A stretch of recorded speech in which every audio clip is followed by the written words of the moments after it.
Pyramid నిర్మించినాము. అది pyramid వల్ల చాలామంది ఊర్లో కూడా చాలామంది వచ్చి చేసుకోవడం జరిగింది అన్నట్టు. అట్లా రోజు డైలీ చేసుకుంటున్నారు. చేసుకొని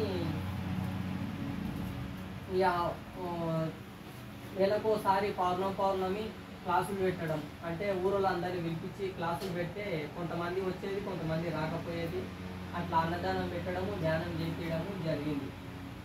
ఇప్పుడు అదేవిధంగా మాకు ఇన్ని రోజులు ఊర్లో తెలియదు అన్నట్టు, అంటే ధ్యానం అనేది తెలుసు కానీ అది యోగులు చేసుకుంటారు, మనకు చెయ్యరు అని కొంతమంది అపోగా పడేవాళ్ళు ఉండే అన్నట్టు. అప్పుడు వేరే ఊరు నుంచి ఇట్లే మాస్టర్లను పిలిపించి ఈ ధ్యానం వల్ల లాభాలు కానీ ఈ ధ్యానం ఎవరు చేయాలనే అవగాహన అందరికీ తెలిపించడం జరిగింది. అప్పుడు ఊరోళ్ళు కూడా నమ్మకంతో ఇప్పుడు ధ్యానం చేసుకుంటున్నారు. అంటే కొంతమంది చేస్తున్నారు, కొంతమంది చేయట్లేదు. నమ్మినోళ్ళు చేస్తున్నారు, నమ్మినోళ్ళు చేయట్లేదు. చేసుకున్న వాళ్ళందరికీ రోగాలు తగ్గించుకొని వాళ్ళు హెల్త్ ప్రకారంగా బాగున్నారు.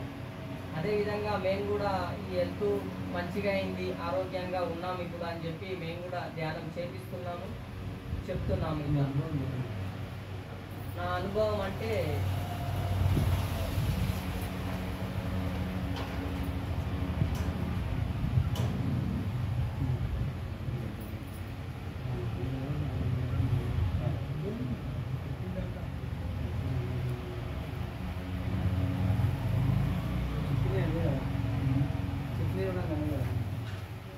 నాకు అది బ్యాక్ పెయిన్ అంటే ముక్కు నుంచి బ్లడ్ తగ్గడం అంటే నేను ఎక్కువ నాన్ వెజ్ తింటుంటాను, మాంసం తింటుంది.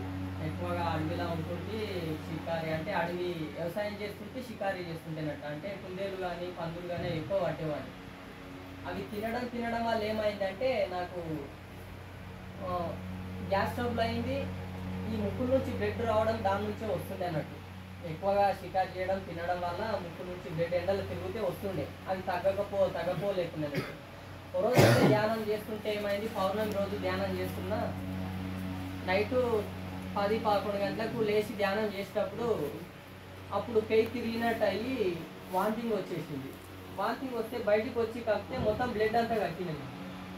ఇంతగానం రక్తం కక్కుతున్నా ఏమవుతుందో అని భయం కూడా అయింది.